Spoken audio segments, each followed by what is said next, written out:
ভারতের পতাকার উপর পাড়া দিয়েছে তারা জিহাদি এবং ন্যাশনালি পুরো ওয়ার্ল্ডের কোনো ফ্ল্যাগের উপরে কেউ পাড়া দেওয়াটা এটা সমর্থন কোনো ভদ্র মানুষ করতে এবার আপনি বলেন কথাটা বলো, ইউনুস ভাইয়ের মুখে ইউনুস ভাইয়ের মুখে মুতি বলো, ইউনুস ভাইয়ের মুখে মুতি বলো একবার বলো। আচ্ছা হ্যাঁ বলো, ইউনুস ভাইয়ের ইউনুসের মুখে এই কথাটার উত্তর দেন। আচ্ছা, বাংলাদেশিরা যে আমাদের এই যে জাতীয় পতাকার যে অবমাননা করছে, কিন্তু সেই জায়গায় দাঁড়িয়ে অ্যাজ এ ইন্ডিয়ান হিসাবে আমি একটাই কথা বলবো, এই যে বাংলাদেশরা ইন্ডিয়ার খাবে, ইন্ডিয়ার পড়বে আর ইন্ডিয়াকে গালাগালি দেবে। বহুই বাংলাদেশি আছে যখন বর্ডারের এপাশে আসবে তখন ধরতে গেলে, যখন আমরা অন ক্যামেরার সামনে পুরো নম্রতার মতন ধরতে গেলে ভদ্রভাবে কথা বলবে, ঠিক যখন বর্ডারের ওপারে যাবে তখনই কিন্তু ইন্ডিয়াকে গালাগালি দেবে। কিন্তু বাংলাদেশির এটা কিন্তু ধর্ম, বাংলাদেশি যে পাতে খাবে সেই পাতেই ফুটো করবে। সাধারণ মানুষ হিসেবে কোশ্চেন করছি আবারও, আমি কোনো জিনিসকে যখন বয়কট বলবো যে ওই জিনিসের আমি কিছু ইউজ করবো, তার মানে আমি সেই জিনিসটা ধরবোই না, এটা আমাদের ইয়ে। কিন্তু আপনারা বয়কটটা বলছেন, আপনার কথা বলছেন, একটা উদাহরণ দিয়ে বলছি, বয়কটটা বলছেন, আবার সেখান থেকে সব জিনিসপত্র নিয়ে যাচ্ছেন, সেখানে জিনিস ইউজ করছেন কেন, এটাই বলছি। আমি তো আপনাকে সেটাই বললাম যে যারা বলে সবাই তো একরকম না, আপনি ম্যাক্সিমাম জন সেটা বলছে, কারণ আমরা সোশ্যাল আপনাদের খবরের চ্যানেলে দেখতে পাই আপনাদের লোকের কথা যে আপনারা বাংলাদেশকে সাপোর্ট করবেন ক্রিকেট খেলায়, তাও ভারতবর্ষকে সাপোর্ট করবেন, এটা আপনাদের কথা, আমার না। কলাগাছকে সাপোর্ট করবো তবু ইন্ডিয়ান না, কলাগাছকে সাপোর্ট করবেন তবে ইন্ডিয়া। বাংলাদেশ গভর্নমেন্টের চিনি আমাদের ইন্ডিয়া থেকে যে চিনিটা যায় বাংলাদেশ গভর্নমেন্টের অনলি ফর 5 ডে 5 দিন খেতে পারবে তাদের দেশে যে উৎপন্ন হয়। তাহলে এত কিছু ইন্ডিয়া থেকে যাবে, ইন্ডিয়া আপনি অবগত থাকবেন আগের বছরও কিন্তু ভারতবর্ষ থেকে 20টা ট্রেন আমি আপনাকে দেখাতে পারি, সময় টিভিতে দেখিয়েছিল, 20টা ট্রেন বিনামূল্যে সম্পূর্ণ বাংলাদেশকে গিফট করা হয়, উপহার হিসাবে, বন্ধু হিসাবে গিফট করা হয়। তারপরে আপনাদের সাথে এত কিছু করার পরে আপনারা কিভাবে হেল্প করবে ইন্ডিয়ান আবার ভ্যাকসিন তো দেওয়া হয়েছিল, ভ্যাকসিনের পর যখন দেওয়া হয়েছিল আপনাদের মধ্যে অনেকে কমেন্ট করেছিল ওই ভ্যাকসিনে নাকি বিষ আছে, বাংলাদেশকে নাকি মারার জন্য ভ্যাকসিন দেওয়া হয়েছে, কি বলবেন? এখন আমি যেটা বললাম দাদা, কিছু মানুষ তো এটা কিছু না, এটা ম্যাক্সিমাম না ম্যাক্সিমাম না, ইম্পসিবল, ম্যাক্সিমাম ধরে না কেনটা হয়ে গেছে দাদা। আপনি আপনার বক্তব্যটা শান্তিপ্রিয়ভাবে রাখছেন। আপনাকে যদি এখন এখানে দাঁড়িয়ে কেউ যদি মারে আপনি কি করবেন, কি স্টেপ নেবেন? গতকালকে আমাদের এখানকার স্থানীয় ছেলে, বেলগড়িয়ার একটা বাচ্চা ছেলে, সে ওখানে গেছে, আপনাদেরই জাত ভাই তাকে নৃশংসভাবে হত্যা করেছে। তার প্রতিক্রিয়া আপনি কি বলতে চাচ্ছেন, আপনি বলুন তো। দাদা বললো একটু আগে, হ্যাঁ আপনি বলুন। আমি তো দাদাকে বললাম যে এটা এই সমস্ত কারণগুলো কি কারণে হচ্ছে, দাদাকে বলেছি। হ্যাঁ, আজকে আমরা শান্তি সম্প্রীতি বজায় রাখতে গিয়ে আজকে আমাদের এই পরিস্থিতি বলা কি এর প্রতিবাদ আপনারা কি এর সব সময় হিন্দুরা শান্তি সম্প্রীতি আপনাদের যে যা মা বোনের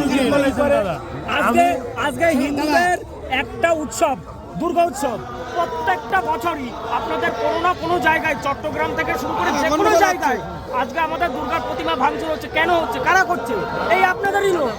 আমি বলেছি দাদাকে কিন্তু বলেছি, আপনি ভিডিও দেখেন, দাদার কাছে ভিডিও আছে।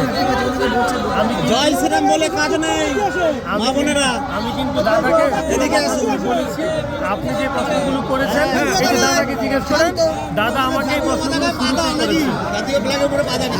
এবার ব্যাপারটা হচ্ছে ভারতবর্ষ তো আমাদের মা, ভারতবর্ষটা আমাদের দুটো মা, একটা হচ্ছে যে মা আমাদের জন্ম দিয়েছে সেই মা, আর হচ্ছে ভারতকে আমরা মা হিসাবে দেখি। আপনারা মুসলমান, আমরা বলতে খারাপ লাগলো বলছি, মুসলমানরা প্রথমে বলেন আগে আপনাদের ধর্ম, তারপর আপনাদের দেশ। মানে আপনি যদি বাংলাদেশের হয়ে থাকেন আপনি বলবেন প্রথমে আপনার ধর্ম, অর্থাৎ আপনি প্রথমে মুসলিম, তারপরে হচ্ছে আপনি বাংলাদেশি। কিন্তু আমরা কিন্তু প্রথমে বলবো আগে আমরা ভারতবাসী, তারপরে আমরা হিন্দু, এটা কিন্তু আমরা বলবো, আমরা হিন্দু হওয়া সত্ত্বেও। সেক্ষেত্রে আমাদের যে মা, তার যে পতাকাকে আমরা দেখতে পাচ্ছি, বাংলাদেশের একটা কলেজ BUET নাম মেনশন করে দিচ্ছি, তার সামনে ভারতের যে পতাকা সেটা বিছানো আছে, যাকে আমরা মা হিসাবে দেখি, সেই মায়ের পতাকা বিছানো আছে। তার উপর দিয়ে আপনাদের ওখানে যে ছোটো ছোটো বাচ্চারা, ছাত্রছাত্রীরা যাদের মনে এখনই বীজ ঢুকে গেছে, তারা ওপর দিয়ে পা দিয়ে চলে যাচ্ছে। এটা তো ভারতবর্ষ কোনোদিন সম্ভব হবে না। তাহলে আমরা পাকিস্তানের পতাকার উপর দিয়ে পা দিয়ে যাবো না, তা তো বাংলাদেশ। তাহলে আপনাদের ওখানে কী করে হচ্ছে না? যারা এই কাজটা করেছে আপনি দেখবেন যে যারা করেছে এবং বাংলাদেশিরাও প্রতিবাদ করেছে না। আমি দেখেছি গতকালকে, হ্যাঁ, ন্যাশনাল কোনো ফ্ল্যাগ ন্যাশনাল বলেন জিহাদি তারা আরে শিক্ষার অভাব, শিক্ষার অভাব। আস্তে কাকা আমি আমি একটা কথা আমি একটা কথা আমি আমি একটা কথা আমি একটা কথা এক সেকেন্ড আমি একটা কথা আপনাকে বলতে বলবো। আপনি তো মানেন যারা পতাকার উপর পা দিয়েছিল আপনি আস্তে কাকা এই আপনি তো মানেন যারা পতাকার উপর পা দিয়েছিল সেটা অন্যায় করেছে। গরম করলে হবে না, ঠান্ডা মাথায়। যারা পতাকার উপর পা দিয়েছে তারা অন্যায় করেছে, তারা আপনি এই মুহূর্তে স্বীকার করুন যারা ভারতের পতাকার উপর পা দিয়েছে তারা জিহাদি, এটা আপনি বলুন। আপনি আস্তে আস্তে একদম।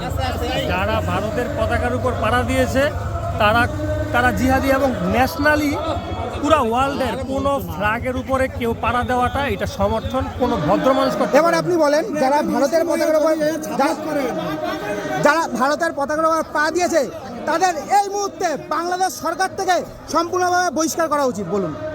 যারা ভারতের পতাকার উপর পাড়া দিয়েছে অর্থাৎ কোনো ন্যাশনাল ফ্ল্যাগকে যারা অসম্মান করেছে তাদের আইনগতভাবে এটা শাস্তি হওয়া উচিত। আপনার কথা হবে। সন্ত্রাসগোষ্ঠীদের নাম দিল জামাত নাকি? জামাত জামাত জিজ্ঞেস করেছি। কথা শুনছে এ যাবে বাংলাদেশে যাবে, বাংলাদেশে গিয়ে আমাদের মারা শুরু সে তো হবে এবার আমরা আপনি যে বললেন মোহাম্মদ ইউনূসের যে সরকার তত্ত্বাবধান সরকার অন্তর্বর্তী যে সরকার আপনাদের এসছে, আপনি তো বলছেন যে সেই এক সেকেন্ড আপনি তো বলছেন মোহাম্মদ ইউনূসের সরকার আসার পর মানে এই যে শৃঙ্খলা আগের যে সরকার অর্থাৎ আওয়ামী লীগ যেটা সেটা তারা করছে, তাহলে এই যে জামায়াত যে জঙ্গি গোষ্ঠী তাদের উদ্ভবটা কোথা থেকে হচ্ছে? মোহাম্মদ ইউনূস বলেছে যে দেশে যত রাজনৈতিক যারা ছিল সবাই নির্বাচন করতে পারবে, উনি এই কথা বলেছেন। এবার কথা হচ্ছে আপনাদের মধ্যে, আপনি যেমন জিজ্ঞাসা করছেন আমি শিওর হুজুর কিছু মনে করবেন না, ও পাশে গিয়ে আপনি ভারতের নামে গালাগালি দেবেন। শুনেন আমার কথা শোনেন, হ্যাঁ বলেন। আমার কথা বোঝার চেষ্টা করেন। আপনি রেগে গিয়ে হাসি মুখটা বার করলেন বাধ্য হয়ে। না না রেগে গিয়ে না, আমার একটু আমি সেই ভোরে কিছু খেয়ে নাই, এখন বাজে মনে হয় 1-2 বাজে। আচ্ছা হুজুর বলেন। সকালবেলা উঠেই চলে আসছি, আমি ছিলাম শিয়ালদার ওদিকে, স্বাভাবিক আমার খিদা লাগার কথা সেই জন্যই, কিন্তু আমার রেগে যাওয়া না, আমার কাছে হচ্ছে এখন খাওয়া দাওয়ার দরকার, একটু ফ্রেশ হওয়ার দরকার, এই জন্য বলেছি। এখন আমি বলছি যেটা আমার যদি এতই বিরক্ত এত কিছু থাকতো তাহলে এই 10 দিন আগে আমি ইন্ডিয়া ঢুকেছি। কিভাবে বলো আমরা খাও আমি আমি এই পোশাকে আপনার কাছে একটা কথা আমি বলতে চাই, শুনুন এই কথাটা শুনুন আমার। আমাকে কেউ কিছু বলেন নাই।